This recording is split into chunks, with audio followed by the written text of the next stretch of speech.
to chat with you as I was making my drive.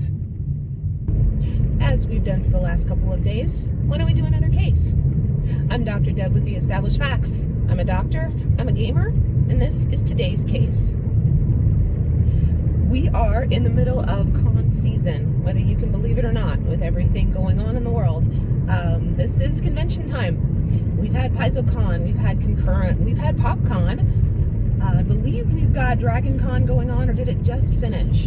And then, of course, there is Gen Con online coming up.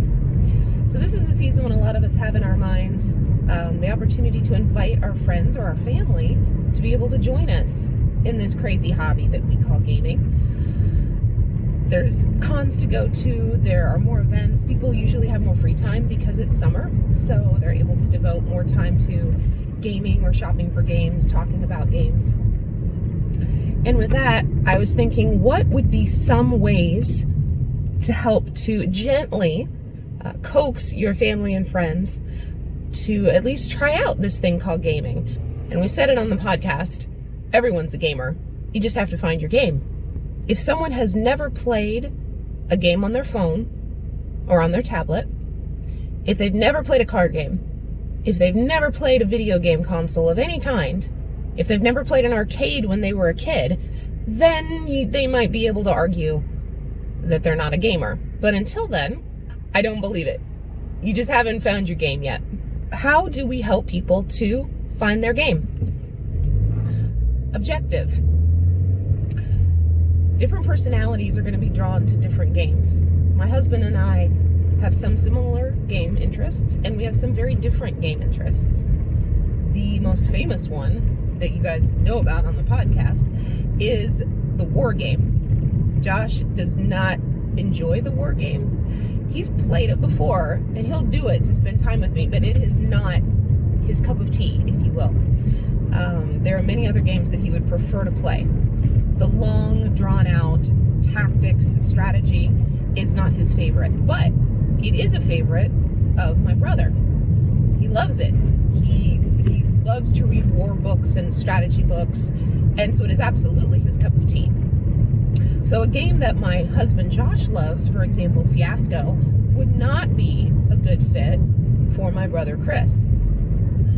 So what do we do with this? Well, part of the power is your knowledge of your friends and your family that you're trying to get into a game. If you know that they are strategy, tactics, maybe they are a war buff, maybe they're a Civil War buff, maybe they're a World War II buff, then a strategy tactics flowing game would be in your best interest. Because if you introduce someone's strategy and tactics to a game like Fiasco, or to a game like From 1 to T-Rex, the game that I showed you yesterday that we put into BitBox, they're not going to be as drawn in. It's not going to sit with their personality as well. It's not going to be as exciting or interesting to them. And they're going to think gaming is just this particular area and not realize that it's so much more.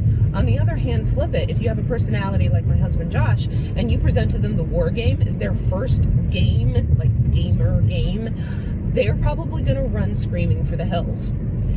That personality, especially your performer personality or your inspire personality, you're going to want a game that's got plenty of interplayer interaction, either interplayer because you're trying to win over the other player, or it's a cooperative game. That's another really good one. Bearing in mind your personality, if it's someone who loves to play cards, you could introduce them to another card game, such as a Sushi Go, such as Gloom, which is an interesting combination of a card game and kind of a descriptive storytelling game. So that's a crossover that you could do. Red Dragon Inn would be a really fun one, because then they could reading off the cards in the voice of the person that you're playing. You know, the prim and proper Deidre, Gog, the half-orc. So I think you have to evaluate your subject very carefully when you pick a game. Or another option, you could sit down and play a game in front of them or around them, and if they say, oh no, I'm not interested, that's fine, but you could still play it around them. and they could still watch. I've had many a time when there's a game that we're playing and someone isn't in it, but they'll kind of scoot their chair over, or they'll look over and be like, what just happened? What did you do? When you had a specific moment of just hilarity in the game. And depending on where you're at in the game, you could describe it and then be like, we're probably going to play again. You want to play the next round? And they might take you up on it. Little tricky, yeah, but if it works. Another thing you could do if you have a tech friend would be to invite them to come over and check out how Roll20 works, for instance, or how board games are played over technology, because now you've got a hobby that they're interested in and showing them how it's working in the gaming industry these days. Because most people who are not gamers don't realize that you can continue to play games even though you're not in the same room. So those are a few different ideas. My assessment is gaming exposure and need for gaming prophylaxis. And my plan is going to be to continue to carefully consider my friends and family who have not played a lot of games, and be careful with my suggestions so that I can present gaming as approachable, not weird, and something that they could enjoy in their own families and in their own personal life, and not just something that is only for the ultra geeky, ultra strange people who have 10 hours of the day to devote to playing these ridiculously big and complicated games.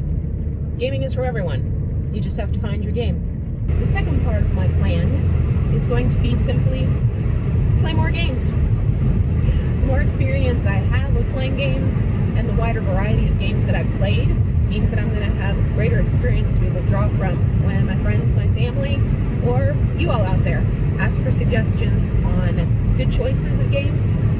And that involves playing a game more than once. Because just because you play it once doesn't mean that you really get a feel for all the nuances to it. You need to play a game multiple times to really be able to have a solid opinion about it and have a good conversation about it. So, for you, my plan is play more games. And yes, you can now tell your friends and family that a doctor told you to do it. You're welcome. This is Dr. Deb with The Established Facts. I'm a doctor, I'm a gamer, and this has been my gaming consult.